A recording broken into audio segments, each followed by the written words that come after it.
क्या America, Iran और Israel के बीच दोबारा कोई बड़ी और भयंकर जंग हो सकती है? इतने दिन से चल रही सीज फायर क्या सिर्फ एक दिखावा था? क्योंकि अगर पॉलिटिकल एक्सपर्ट्स की बात माने तो उनका कहना है कि अमेरिका और इजराइल ईरान से जो 30 दिन की जंग हुई उसमें बुरी तरीके से शिकस्त हासिल करने के बाद उनके पास बहुत ज़्यादा चीज़ों में कमी आ गई थी, उनकी सेना टूट गई थी, उनका सुपर पावर का जो भ्रम था वो ख़त्म हो गया था। अमेरिका और इजराइल को ईरान ने घुटने पे ले आया था और उसके बाद अमेरिका इजराइल को बैकअप के लिए वक्त चाहिए था और ईरान उनको सांस लेने की भी मोहलत नहीं दे रहा था, जिसके बीच में अमेरिका ने इजराइल और अमेरिका ने मिलकर सीज फायर का नाटक खेला, जिसमें पाकिस्तान को मीडिएटर की तरह यूज किया और इतने दिन सिर्फ पीस प्रपोजल कभी आना कभी भेजना, उस पर बात होगी उस पर बात नहीं होगी का सिर्फ दिखावा करते रहे।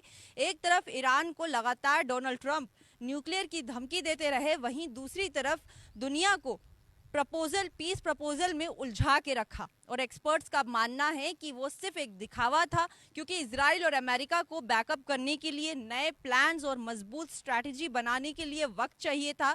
क्योंकि ईरान के साथ जिस तरीके से उन्होंने जंग शुरू तो कर दी थी, लेकिन उनने ये जंग इस तरीके से शुरू की थी, उनको लगा कि हम सुपर पावर है, हमारे पास बहुत खतरनाक इक्विपमेंट्स है, ड्रोन्स है, मिसाइल्स है, आर्मी है, हम ईरान को 2 दिन में ख़त्म कर देंगे। लेकिन ईरान ने अपनी ताकत के साथ, अपने दिमाग के साथ, अपने बल का प्रयोग करते हुए अमेरिका और इजराइल को घुटनों पे ले आए, जिसके बाद उनकी बहुत ज़्यादा बुरी हालत हो गई और फिर उनको वक्त चाहिए था अपने आप को बैकअप करने का, नए प्लान्स बनाने का, और प्लान बनाने के लिए उनके पास एक ही चारा था, वो था सीज फायर का नाटक करना, दिखावा करना, जो इतने दिन से डोनाल्ड ट्रंप लगातार करते आ रहे थे।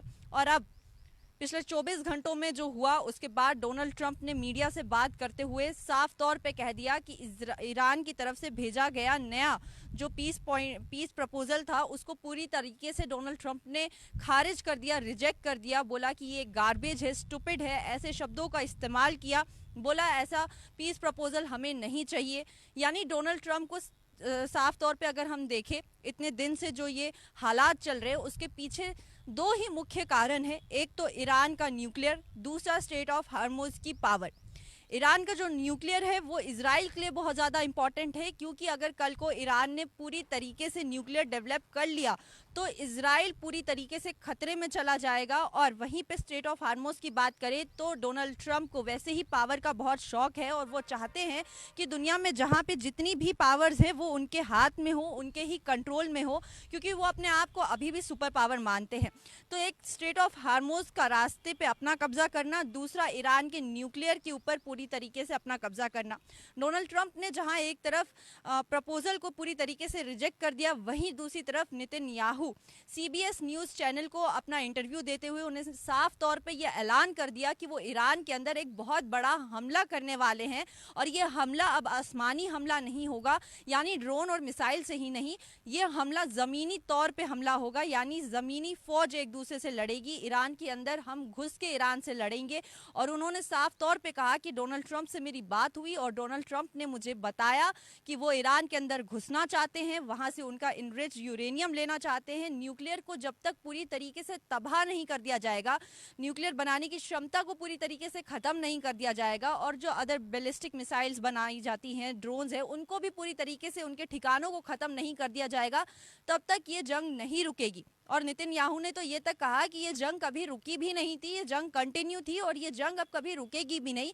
ये तभी रुकेगी जब ईरान के पास पूरी तरीके से उसका न्यूक्लियर पावर पूरी तरीके से ख़त्म नहीं हो जाता, इनरिच यूरेनियम हमारे पास नहीं आ जाता, हमारी सेना ईरान के अंदर घुसेगी और वहाँ से पूरा न्यूक्लियर पावर, जो भी उनके इनरिच यूरेनियम है, न्यूक्लियर डस्ट है, उसको वहाँ से लेकर आएगी। ऐसा कहना साफ तौर पे नेतन्याहू ने यह ऐलान किया, जिसके ऊपर ईरान के फॉरेन मिनिस्टर अब्बास अरागची का साफ तौर पे कहना है कि न्यूक्लियर पावर के ऊपर कोई भी ऐसी आंच नहीं आएगी। अगर हमारी सरहदों में घुसे, हमारी ज़मीन में घुसे, तो उसका अंजाम, उसका पलटवार बहुत ही ज़्यादा बुरा होगा। ईरान के ऑफिशियल्स, ईरान ने साफ तौर पे कहा है कि अगर हम पे हमला होता है तो उसका पलटवार पहले से भी ज़्यादा खतरनाक और भयानक होगा, जिसका अंदाज़ा इजराइल और अमेरिका अभी नहीं लगा सकते।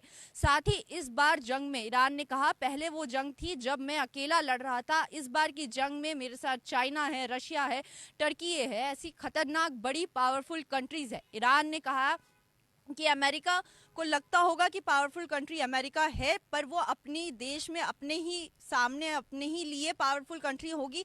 हमारे लिए या दुनिया के लिए अब अमेरिका कोई पावरफुल कंट्री नहीं रही है। पावरफुल नेशंस दो ही हैं, चाइना, रशिया, ईरान, ये पावरफुल नेशंस के अंदर आते हैं। और उन्होंने कहा कि कल को अगर हमारे बीच सीज फायर होता भी है, हमारे बीच कोई एग्रीमेंट होता भी है, तो वो दो सुपर पावर्स की उसमें होगा, निगरानी में होगा, वो उसके गवाह बनेंगे। और वो दोनों है रशिया और चाइना, क्योंकि मैं उन पे भरोसा करता हूं और किसी पे भरोसा नहीं करता हूं। वहीं पे डोनाल्ड ट्रंप ने कल मीडिया से साफ तौर पे कह दिया कि अब सीज फायर के बचने के कोई चांस नहीं है। सीज फायर अब अपनी आखिरी सांसों पे है, वेंटिलेटर पे है, यानी कि इतने दिन से जो लगातार ये सीज फायर चल रही थी, अब वो पूरी तरीके से खत्म होने वाली है। ये डोनाल्ड ट्रंप की तरफ से भी और इजराइल के नेतन्याहू की तरफ से भी ये ऐलान कर दिया गया है। और आने वाले 48 से जो 72 घंटे हैं वो बहुत ही ज़्यादा नाजुक है पूरी दुनिया के लिए, क्योंकि अगर इस बार ये बड़ा हमला होता है तो ईरान की तरफ से कह दिया गया है कि हम अपना न्यूक्लियर बनाएंगे और फिर हम अपनी तरफ से जो वॉर करेंगे, जो हमले करेंगे, वो बहुत खतरनाक होंगे। और इसी के बीच में एक और बड़ी रिपोर्ट आ रही है। रिपोर्ट के मुताबिक पिछले महीने इजराइल और अमेरिका के साथ खुफिया तरीके से यूएई ने मिलकर ईरान के आइलैंड्स पे अटैक किया था, जिसके बाद ईरान पूरी तरीके से चौकन्ना हो गया है। इसीलिए वो लगातार यूएई को भी अपना टारगेट बना रहा है। यानी जिस तरीके से ईरान के लिए अमेरिका और इजराइल गुनहगार है, धोखेबाज है, मुजरिम है, वैसे ही उनके लिए यूएई भी वैसे ही मुजरिम ईरान उनको मानता है। क्योंकि यूएई लगातार फ्रंट फुट पे नहीं, लेकिन इंटरनली छुप कर, कह सकते हैं छुपकर, वो इजराइल और अमेरिका का साथ दे रहा है ईरान के ऊपर हमले करने के लिए। और अब ये तीनों देश पूरी तरीके से तैयार है।